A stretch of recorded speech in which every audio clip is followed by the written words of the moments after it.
A'udzubillahiminasyaitonirrajim. Assalamualaikum warahmatullahi wabarakatuh. Bismillahirrahmanirrahim. Pada saat ini kita telah memasuki tahun 1447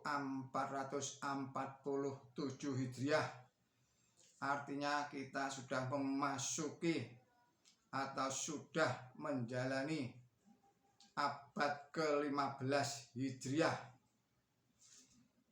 Di dalam hadis Rasulullah Shallallahu Alaihi Wasallam menyampaikan bahwa pada tiap-tiap abad Allah Subhanahu wa Ta'ala menurunkan atau membangkitkan para mujadid atau imam zaman untuk memperbaharui agamanya baginya. Dan ini sudah terwujud di dalam abad-abad yang telah kita lalui. Berikut saya sampaikan dari abad ke abad para mujadid yang telah diturunkan Allah Ta'ala kepada kita. Pada abad ke-1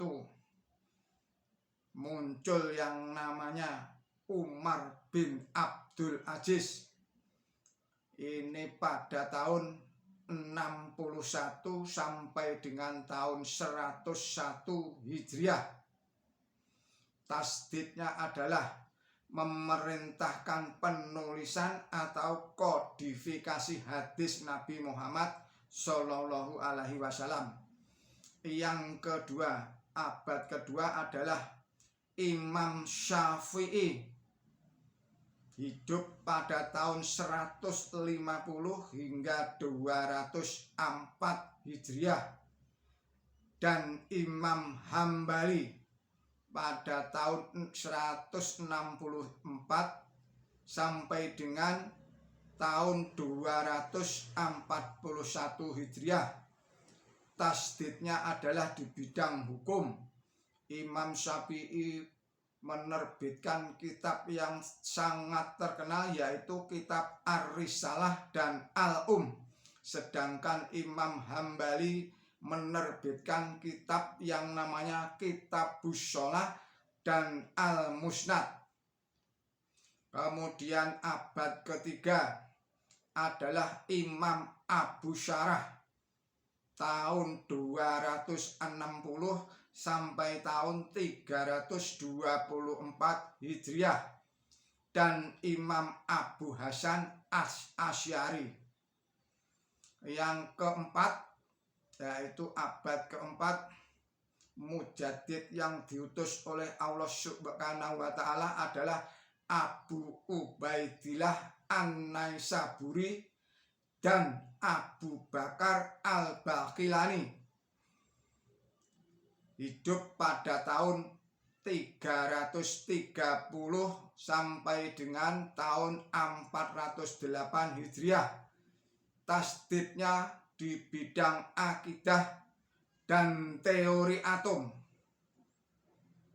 Abad kelima Hijriah yang diutus oleh Allah Subhanahu wa Ta'ala sebagai mujadid adalah Imam Ghazali, hidup pada tahun 450 sampai dengan 505 Hijriah.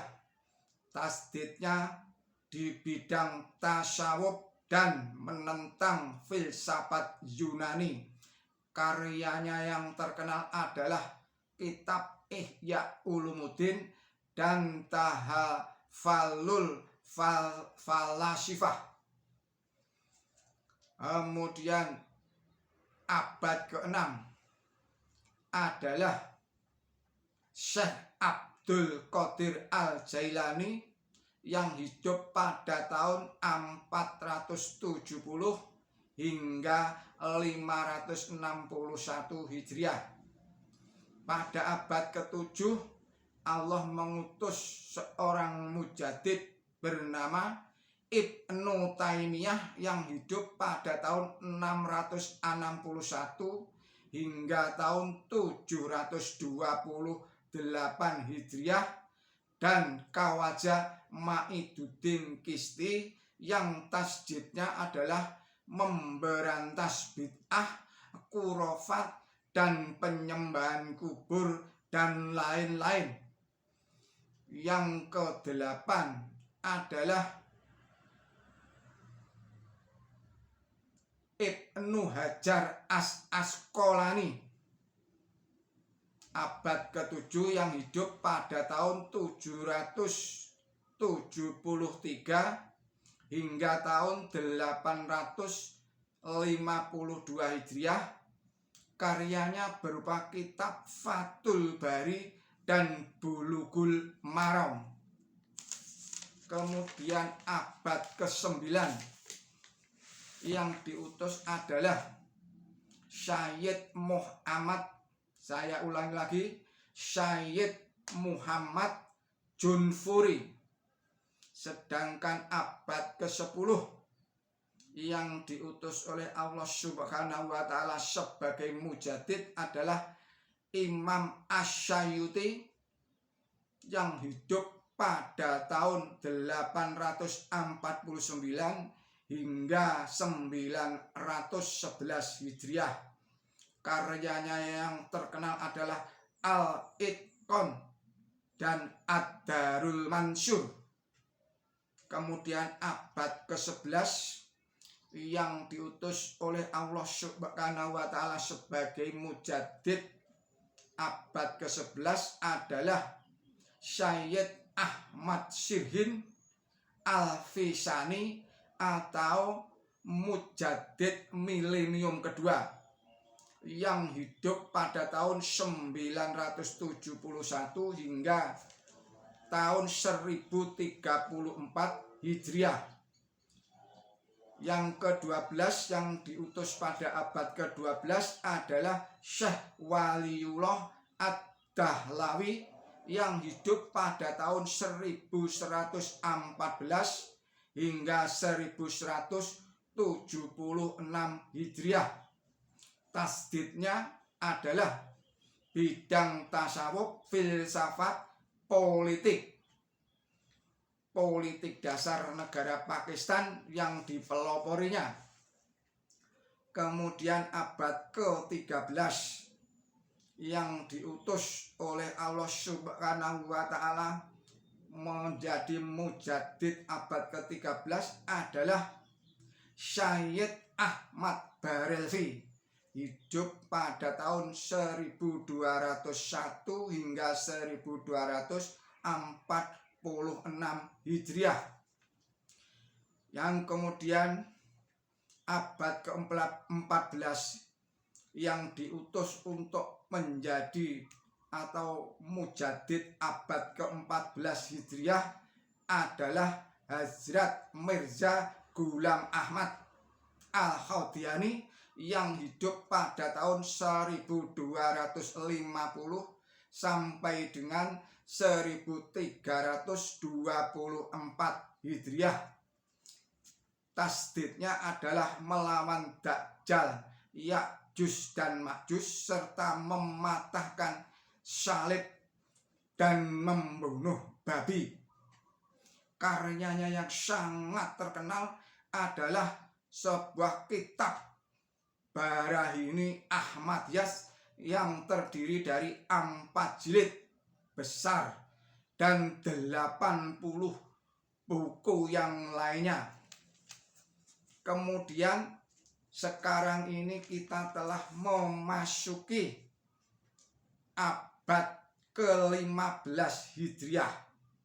Kita semuanya tetap yakin dan percaya atas hadis yang disampaikan oleh Nabi suci Muhammad Shallallahu Alaihi Wasallam yang hingga saat ini mujaddid abad ke-15 belum ada informasi. Saya juga menunggu datangnya atau turunnya atau bangkitnya mujaddid abad ke-15 ini. Kalau kita perhatikan, dunia ini sedang mengalami keruwetan yang luar biasa, mengalami banjir informasi yang luar biasa, mengalami ideologi materialisme dan ateisme yang luar biasa. Mudah-mudahan Mujadid abad ke-15 nanti itu yang datang, yang diutus oleh Allah adalah sosok atau seseorang yang mampu mengudari atau memberikan solusi atas keruwetan dunia ini, sehingga mungkin Mujadid abad ke-15 ini nanti akan membawa ukhuwah Islamiyah, ukhuwah insaniyah, ukhuwah basyariyah. Demikian, billahi taufik wal hidayah. Wassalamualaikum warahmatullahi wabarakatuh.